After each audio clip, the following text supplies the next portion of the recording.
Well, I mean, it is beyond our honor to have two luminaries in the field of media with us. Wow. Welcome actually back to the show in both cases, Dorinda Medley and Kiki Monique. Welcome to Watch What Crappens. Yes, we're very excited to be here. Yeah. So you guys, tell us what's going on. So you're doing a show together now on Sirius? We combined forces. So Kiki's been doing Reality Checked. I've been doing Reality Checked. And they decided to take the two great ones and put them together. I mean, if we're good separate, you can only imagine what we're like together. And Kiki's so good because Kiki is the real mind behind it. She goes deep. She studies the trials. She's very detailed. I'm great with all the commentary, something new and different. Yeah, Kiki will show up on your doorstep. Yeah, I'm a stalker, for sure. She told me yesterday that after Shannon Bedore's crash, she actually jumped in her car and got to the scene to get a piece of the cement or whatever it is before it left. This is Shannon's. This is Karen's. Yeah. No, you don't. You have Karen's too. Yeah, I don't have a display yet, but they're here. I got to find good display. Yes. You're a sick woman.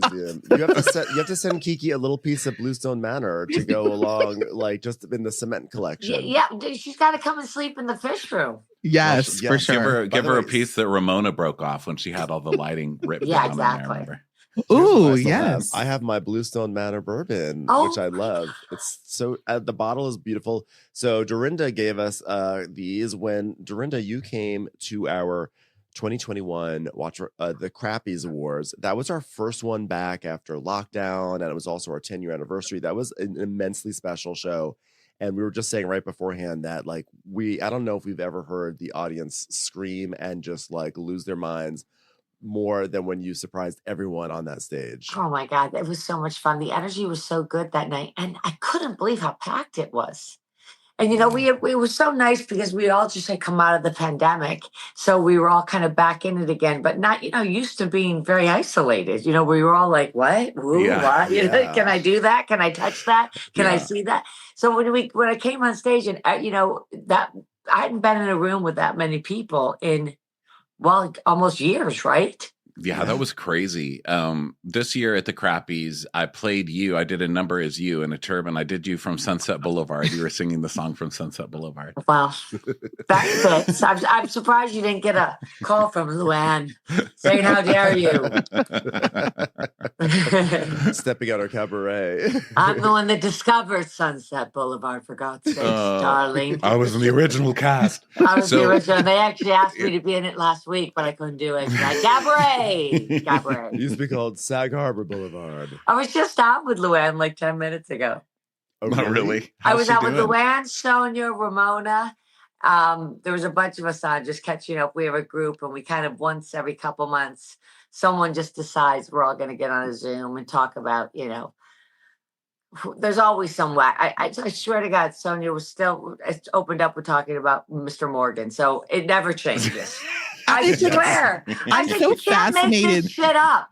I'm so fascinated by people's group chats. Like when I hear this is a group chat, I'm like, this is the one I want to be peeking into. Like, who cares about the Valley Boys chat? That sounds gross. Well, can I tell you something, Kiki? I thought of you because there was a woman on that was sort of acting as a commentator that has this idea for all of us. And she literally, at one point, I said to her, Tracy, are you going to speak? She goes, I don't know how to enter this. I don't even know what I'm so over. I thought I was going to be in control of this meeting, but I don't know how to enter. I'm just having fun watching it. With all four of you, there's no way. Yeah, there's no controlling that. No. I do love that you guys actually are like a real circle, right? Because some shows you sort of feel like once filming ends, they just go their separate ways, and then they come back and they all pretend like. Well, you guys know we've been friends for so long. I mean, the show it was something I think in a lot of ways was made because of our crazy, eccentric lives in New York City, and the fact that we had such foundations with each other and each other's kids, and marriages and divorces and baptisms and dog deaths and graduations. I mean, there's always been at least funerals. There always been at least one of us in the audience of life throughout the last decades. And that's like what worries me too about like future like reality stars. Like I'm excited about Gen NYC, that whole thing. But like I think that like people don't have relationships in the same way because they meet online, or they just, they're just so used to being behind keyboards, where you have a group of women where it's like, yeah, you were going to lunches and galas and all of these things. I'll be honest with you, a lot of that has to be because New York was, because the only form of communication we had during then was work, happy hours, and your answering machine. So, you had to get out there and meet people because, there was no city in your apartment. Otherwise, you had no ability to communicate.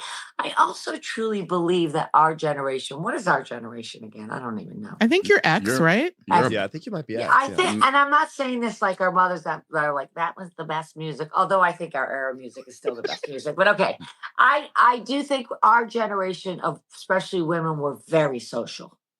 Very tribal, very social. We were always together.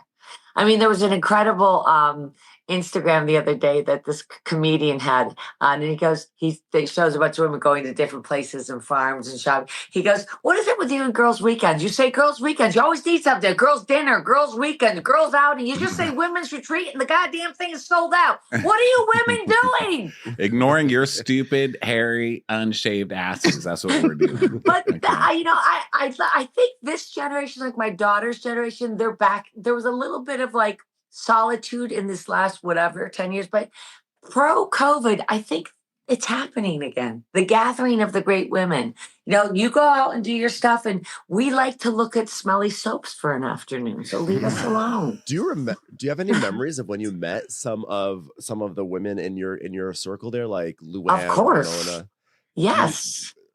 I met Luann. I was at this multi, back then this was rich, millionaires. Now you might as well just file for bankruptcy immediately. I know, that's like blue collar now. I mean, according to Britain, unless you're making 7 figures, you can't even order DoorDash these days. But, I know. You're making $1 million. You live on the set of Roseanne, Yeah, exactly. Like, really? Because I think I'm in trouble. But back then, we went to a bar mitzvah, and I think they spent literally like $250,000 on it, which, by the way, back then was like, what?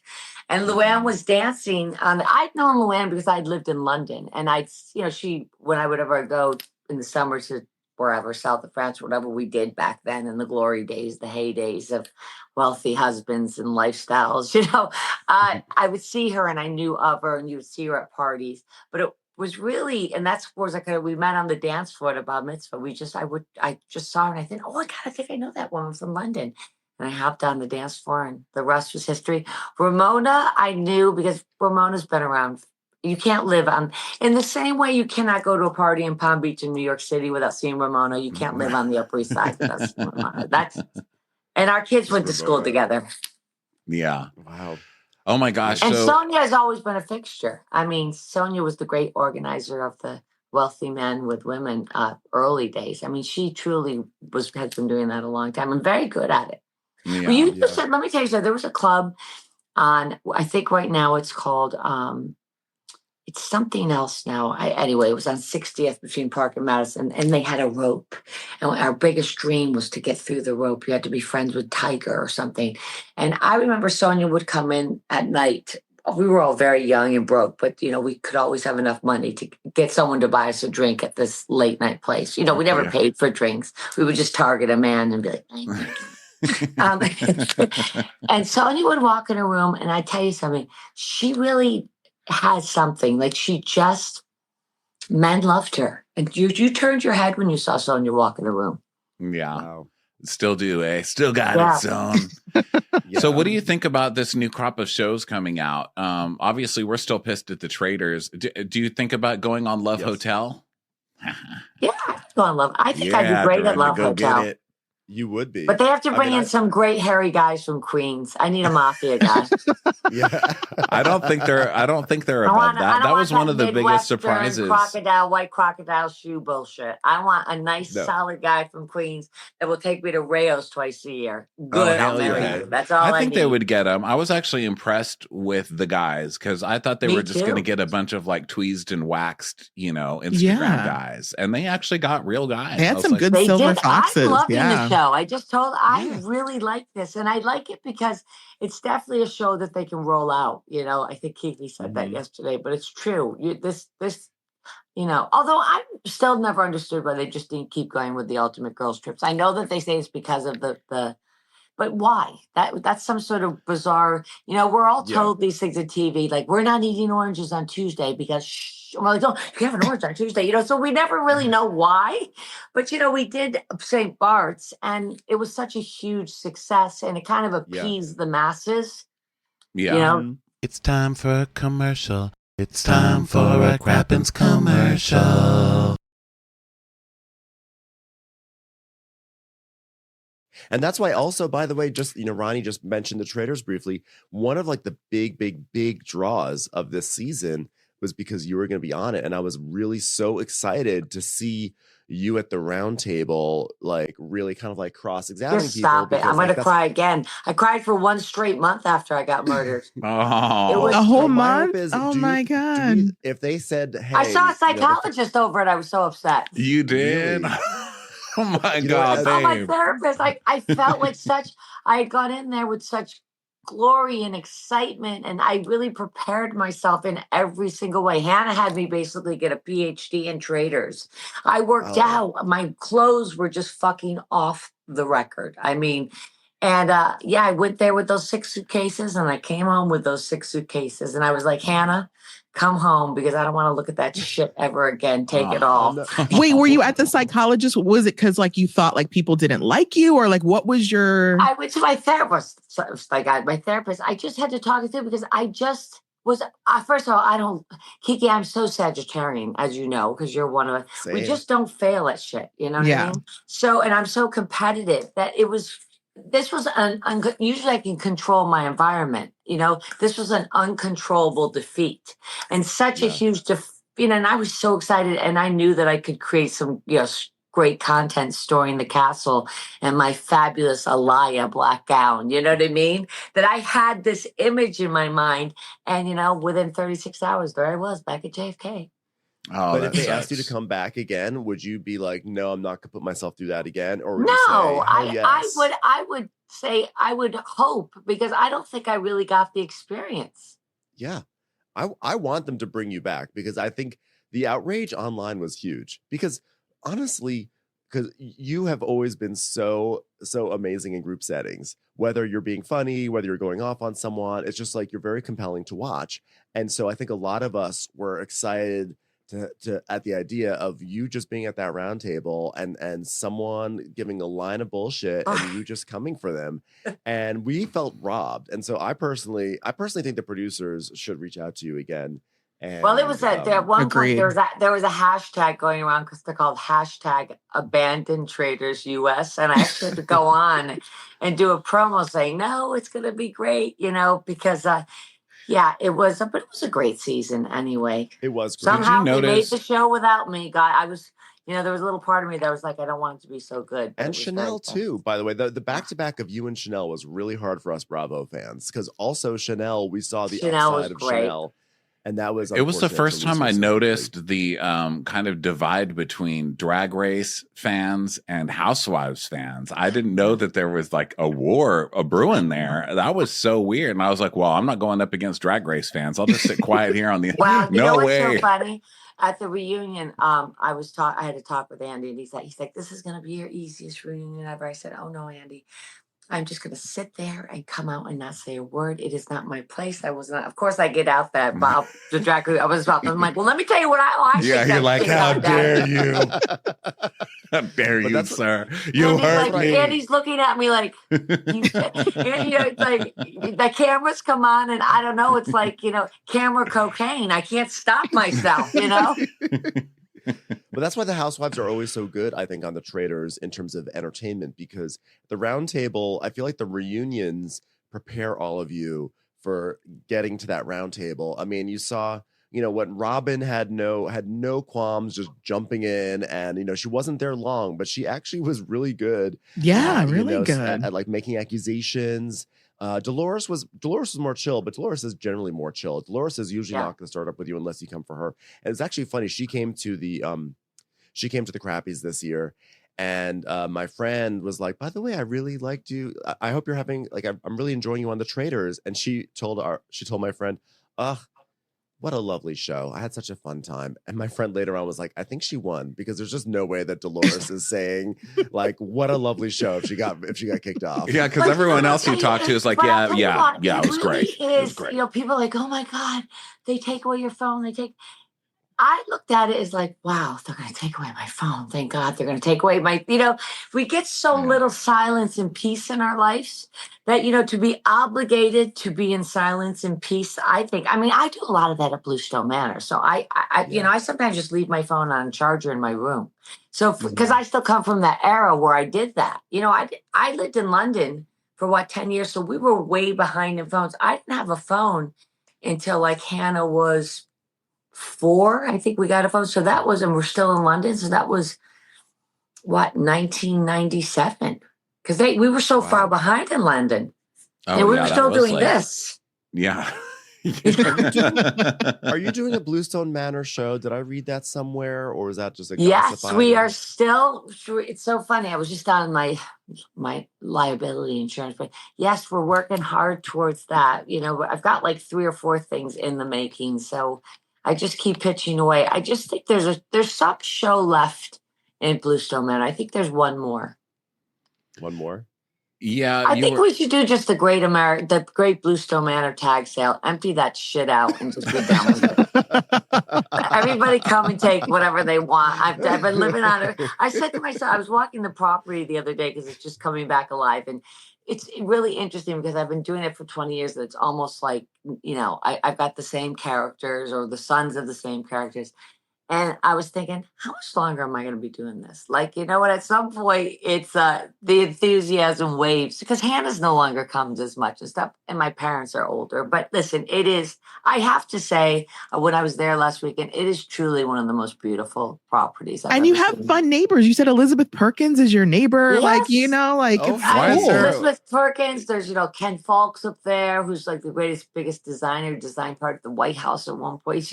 There's, what the reason why the Berkshires work for me at this point, because I think because I lived abroad for 10 years, it's much more of a British-y kind of lifestyle, like dinner parties. There's no glamorous parties and all that. It's more like a country home. Yeah. But I like that. Well, actually, and to that end, any plans for a cookbook, Dorinda? Because we saw you cook a lot on the show. I used to watch your YouTube cooking videos. I'm starting those up again. I just you are? Person. Oh, right on. They did really, really well. It's so funny. I'm just in the midst of. Well, I pitched a book to Simon & Schuster. That's not that, but people aren't so interested in cookbooks anymore. No. Oh, I think they are because they're really into the trad wife is like still a thing. People, yeah.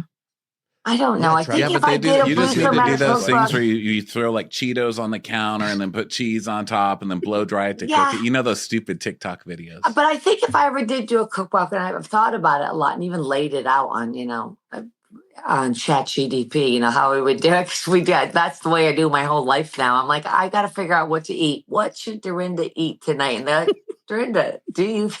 I love that ChatGPT.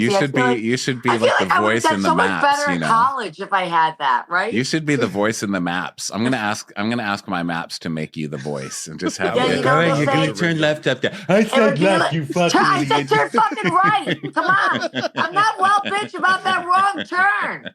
Make it nice. Changing it at the last second. Because my mom would say, no, I think if I ever did a cookbook, it'd have to be a cookbook sort of entertaining lifestyle book. That way I think you could grab the attention. My favorite or a cookbook show, Like I'd rather see you I mean, I like watching you make your food, and hear you talking and telling stories and stuff like that. I mean, a book. No one reads. People just pretend to read. I mean, look how unnatural it looks on the Traitors when they show one of those reality stars in a bathtub reading a book. They don't even know how to hold the book. So Kiki is great because Kiki covers all these trials, and she started going very deep yesterday about the Kim Kardashian trials.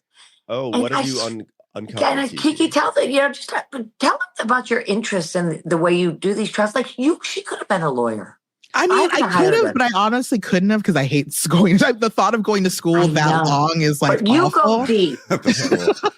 But no, I mean, like, it's just like, I think most people, especially when it comes to celebrity, like they want to understand what's happening, but going to actual court is like boring. Like the Tom Girardi trial, there were times I was literally like passing out I was like, this is terrible. And it wasn't until Tom was just like, saying F you to the prosecutor that it's like, ooh, we get exciting. But I think people just want the Sparks notes, right? They just want the highlights of like what happened. And I'm willing to like order version. Exactly. And it's like, I'm willing to go through the like torture of it all just to get the highlights. And what's great about this combining forces, everybody has their methods, the way they do it. I kind of ran the show, I'd watch it and kind of there's a lot of sort of as an ex-reality star or someone that was on that understands the production. I have my point of view. And then Kiki has a totally different point of view. And it's really interesting to, talk give us, because we both learn a lot from each other, which I think helps the audience. And we have a very healthy call-in, which I really love. I think Kiki, a good call-in radio show. Kiki, you've been at this for a little while now, right? In terms of content creation, podcasting, etc. How long have you been in the game? Honestly, it all started during like lockdown. Like everyone, like when everyone was doing nothing, I just started making TikToks and I don't sing or dance. So I was like, I know how to talk. And so I'll just talk about stuff. And like, that's where it really started. And like, I just did that. And it eventually led to like where we are, which is what's so funny because it's like, in the world of Bravo, like, yeah, people would probably say, yeah, I'm the fan, right? Because I was like, I am a fan who has now just like become someone who wants to talk about it a lot, which is why I do love hearing Dorinda's perspective because someone who's been on the other side of the camera, I'm like, okay, I'm seeing things, but let me tell you, as a fan, we do not agree. Update me on the Erica. Update me on the Erica Girardi stuff because she's still got stuff beyond Tom, right? And like this season of Beverly Hills, they just kind of they walked right past all of that. But I was really into that stuff, and I just kind of got bored because trials, the other thing about trials is they just take years and years. Forever. And I just got tired. Did you hear, Kiki, that they really gave her a Friends of contract? I mean, again, I think it was, if they did that at all, I believe they did it in the same way they did it to Dorit to get a fire under her ass because it works, right? Because like she has said she's not going anywhere. And she does have trials of her own that are not attached to Tom directly, that are specifically for her. And she can easily go on and say, well, I can't talk about it. It's a pending legal litigation. And so they're like, well, if you're not going to talk about it, friend of, and then maybe they'll get a fire at her ass. And maybe, she had an easy season. So they're kind of like, you're not going to get an easy season. She had an easy season, but listen, regardless of like, if the content was there, regardless, they had I think it'd be a huge mistake to make her a friend of. I just think she's physically for the eyes, she's a fixture. She looks great in the lineup. I think it was totally fair that she got a little pass this year. Well, for a while, weren't they kind of casting for years? For a while, weren't they casting people and then telling them kind of at a later date whether or not they were friend of? Exactly. So, do you think it's just maybe like a threat? I think it's with you. It's like you're re-auditioning kind of. What do you think about the Garcelle departure? That made me sad because I love Garcelle. I'm a huge Garcelle fan. I didn't like the Garcelle departure at all, but I would have. It kind of reminded me of the Vanderpump departure where she just said, all right, fuck you then, I'm out. And I don't like that. Like, I want you to show up and I want you to fight these idiots. That's the whole point. I want you to stand up for yourself. And I understand that there's underlying reasons. I think it was with Garcelle that I think got, because just knowing her, what little I know about her, but she reminds me, she's a lot like me in ways. I can deal with a lot of stuff, but when people are disloyal, and I just felt she felt like she had that moment where you just in the room, you're like, one of these things go together. Like, no one likes me here. Yeah. Like, no one even, and, I think it was very hurtful when she was called boring and doesn't show her life. And, I don't know. Especially from Erica, who, like, one of my biggest complaints with Erica, I think in some ways Erica's really good, but one of my issues with Erica is we still don't really know who her friends are. We don't really know what her life is. I know. Outside of hanging with this group. And it's been like 10 years. And we've never seen a boyfriend. I thought about that the other day, or a date. We don't see the son. We don't really see anything. We only see her getting into outfits. And I just But I think that is her. Me too. I'm the argument that is her. For me, it's enough. Yeah, like for me, that is her. I don't know that she has boyfriends, and I'm not accusing her of anything, but I think that I think a lot of that was just an act, her like oversexed sex kitten thing. I think, she went home to Tom. If you notice, you never see Erica out with Mystery Man. You did briefly, I think she was in Las Vegas and there was some guy during the trial, but I don't even know if that was real. Rush Limbaugh looking guy who owned the casinos. But you rarely see caught, Erica with a man leaving a restaurant. I actually go as far to say I think Erica's probably, when she's not working or performing, is a big home buddy. By seeing the way she loves her home so much. Which is why it was obnoxious that she called Garcelle boring. Because it's like, okay, call me boring, but you don't get to call me boring when you're not showing all these things, or if you're not showing them because you don't have them going on. And I think that Garcelle also was just like, wow, I don't know if these people like me. Yes. I'm not getting any backup from Sutton. And on top of that, I'm at a place right now where I'm producing these movies. I got a brand new grandchild. Yeah. I've got a house. I got my beach. These people. She parlayed it into something better pretty early on. So I think she was like, okay, I got it. Bye. And not only that, I think the thing with Sutton, she's just, that was like, I think I would think, knowing Sutton, that she feels very bad about that. That happens sometimes. The show, you get yourself in a thing with the show, it takes over and you run with it. And then you realize, oh, that's right. You really are my friend. Mm-hmm. And that's what you're hoping the off season allows you to re-knit back together. But sometimes it doesn't. Sometimes, the show takes over and you forget that you've got to ride or die to the left because, you're kind of getting the glitz and glamour and fame of it all. Yeah. Were there any relationships you felt in your life, in your experience on RHONY, where you're like, oh, that's too bad? Like the show kind of, like we sort of lost our way because of it. No, because we always knit back together. I mean, anyone that was worth knowing, anybody that I don't talk to now, I'm pleased not to talk to. Yeah, you're fine not to talk to. So Kiki, but I'm very Sagittarian like that. You know what I mean? Like me too. December 4th over here. Yeah. When you're done, you're done. Yeah. Well, I'm never done, which is why I'm going to bring this up again. When I'm done, I'm done. But what I will do is I don't sweat the small stuff. So if it's just an argument or something that we can get past, I'm like, let's just put it behind us. But I think as we get older too, we see how cycles work with people, and it's like people come and people go, and that's it. You keep the close ones close, and fuck the rest, But story Kiki, of my life. Update me on. I really want to know about the Erica Girardi Marco case. What's happening with that? That's the thing. Like, I've been trying to keep up. It looked like there was a filing because it looks like, I guess there was a case also happening in Florida or something. And I guess from maybe the other partner. And there was a filing that wasn't done by her attorney. And so there was could be a default judgment automatically that goes towards it. But I don't know if that's being rectified. But that one is definitely still headed to trial. I know that she tried to get it dismissed, but it's definitely going to trial. I just don't know when, because I think that her bankruptcy, like the $25 million, because what we learned in the Tom Girardi trial is, $25 million did get transferred to EJ Global LLC. And so there is a case basically around that. And so I think that's happening first. Okay. And so I think, I don't know. Again, like you said, trials, they take thanks. You saved me the forever. Googling because I get tired. How is all these lawyers getting paid? I mean, I think the Vegas guy, no? Yeah, I think the Russian Limbaugh guy. They must be all must be on contingency, because I know myself. I talked to my trademark lawyer, and 2 days later, I have a bill for $6,208. I'm like, what? I just asked me to tell me how to spell my trademark that I post. I know. So, that's how I am. I'm like, please don't make us call the lawyer.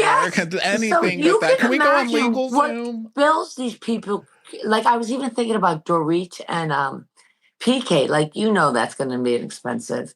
And it's so interesting, Kiki, because and we'll talk about it today in the show. But remember yesterday, everyone was asking this 10-year why, why he waited. He didn't. No, why he didn't file before the 10-year mark. Yeah, and it's kind of all coming out. But isn't that because aren't they saying that the moment of separation is when it counts anyway? But then she put on the filing when she filed TBD on the date of separated. You know she why put TBD. I think that no, it doesn't. You have to actually file it because okay. Yeah, for financial reasons. That's the beginning. But you really do have to file because if you reach the 10-year mark of being legally married, when you file, you start to do the dissolvement of the marriage, right? But what's interesting is because people always look at, when they're going to split the equitable distribution. But if you got to remember, equitable distribution works in both ways: when you have money and when you have debt. Well, that's the big question with them, right? Because do they even have money still? I was listening to Bravo Docket, which I love, and they were going through PK's cases, and that man was worth like $750 million. Like his businesses were worth a ton of money, and then he went through all these bankruptcies and all of this, and now they're not paying their mortgage for months at a time. They just got that paid off, but I think the question is like, do they have any? Where's it hidden? Like, where's the bigger it? question is the bigger question in a divorce is what does he have, but what are his debts? Because that's what they take out first. The debts, are always the scariest part of any, divorce. Because what was used as collateral on debts? That's that's the scariest part. What if the house is stuff going to start getting repoed? Then the only option is to sell the house. Yeah. If someone can't buy out the other one, then there's a well, they don't own that house. I believe is owned by one of his business LLCs with multiple partners. So I don't even think she would get a ton from that. But we have to let you go. But before we go, give us a prediction of the next Real Housewife to go down with legal issues. We'll start with you. Kiki. Oh my God, the next. I feel like oddly enough, I think Kyle Richards might end up only because Mauricio. I keep hearing things about Mauricio, and because they're still married, I feel like she might get dragged into it in an Erica Jane type situation. Really? I'm just saying. And Kathy said this year something like he doesn't have the money to pay somebody off. Like she made a comment like that was like Mauricio. What doesn't he though? Yeah. Okay. So I don't know. I just feel like that could be. I feel like there could be a shocker in that situation, and it could be around that. Okay. Well, that's interesting. What do you think, Dorinda? Kiki. Well, I don't have any backing on this, so I'm just. We don't need backing. No, you just want to guess? Yeah, just to guess. You want if the gods were to whisper in my ear, I think we're going to see some problems. I can't get sued for this, can I? No. Well, no. We're just. Do I have to say the word allegedly? We're just guessing. Allegedly. This is like a Deadpool where you guess who's going to die in the next year. It's just morbid curiosity. I feel like there's a lot of shit and things going around Bronwyn from Salt Lake City. There is, yes. And there's something. Ooh, that's going to be an interesting season. It seems to be accumulating fast, and I don't know something. I just have a feeling, and I think those girls are digging it out as we speak. They are. That cast is going to fuck with your life. I'll tell you that. Yeah, I would, especially honestly that entire cast. It could be that entire cast because like between like Lisa Barlow and Whitney Rose, like the bottom's going to fall out somewhere. I also think that Drew Sidora. I think Drew Sidora could wind up having something. Really? That's a good one. That one's kind of. Doesn't she already? Well, we're just trying to figure out what her husband does. I mean, really? Yeah, nobody knows. Well, he does. Whatever he's doing it from a very nice basement with a screen room. All right, you guys, thank you so much for being here. When can we check out Reality Check? I hope I see when your show's on. It's on every Monday through Thursday, 4 p.m. Eastern, 1 p.m. Pacific on Radio Andy, Channel 102, Sirius XM. Beautiful. We'll be listening. Thank you guys for coming. Thank you. Bye. Bye.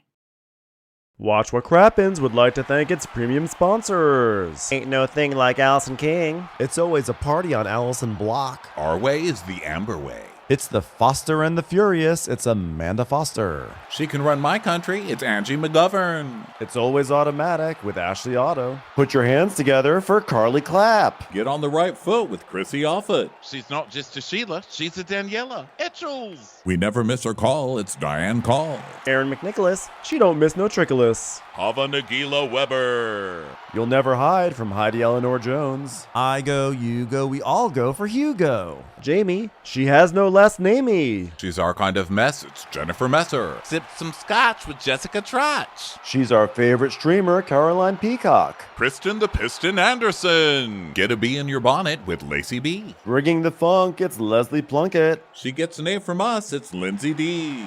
Let's give a kisserino to Lisa Lino. Fresh as a daisy, it's Maisie McHenry. We love her on the rocks. It's Melissa Cox. Megan Berg. You can't have a burger without the Berg. This is Livin' with Michelle Vivian. I love ya, Olivia Williamson. Tastier than Flanderson, it's Rachel Manderson. She sure is swell. It's Raquel. Yes, we canna, it's Savannah. Cast a spell with Shannon Spellman. Let's share with Sharon Eldridge. The Bay Area Betches. Betches. And our super premium sponsors. She's VVIP, it's Amanda V. Can't lose when you're with Amy Baldwin. Somebody get us 10 cc's of Betsy MD. We're taking the gold with Brenda Silva. Let's get real with Caitlin O'Neill. Don't get salty with Christine Pepper. Can't have a meal without the Emily Sides. Let's go into the woods with Guy Tubbs. Who, what, why, where, and Gwen Pentland. It's our queen, it's Queen Laifah. Nobody holds a candle to Jamie Kendall. Know your worth with Jason Kurth. Hail the cork master, the master of the cork, Jennifer Corcoran. We got our wish, it's Jen Plish. She's not harsh, she's Jill Hirsch. She's a little bit loony, Junie. My favorite Murdo, Karen McMurdo. She gets an A, it's Kelly B. We love him madly, it's Kyle Pod Shadley. We're ride or die for Lisa Ryder Barron. She's a whiz, it's Liz Sarthy. Always killing it, it's Lola Alkalani. The incredible edible Matthews sisters. She eases our woes, it's Melissa St. Rose. We're on the floor with Molly Dorset. There's a chance of meatballs, it's Rebecca Cloud. She's the queen bee, it's Sarah Lemke. Shannon, out of a cannon, Anthony. Let's take off with Tamla Plain. It's always a good time when you're wasting time with Bravo. She ain't no shrinking Violet Kuchar. We love you guys.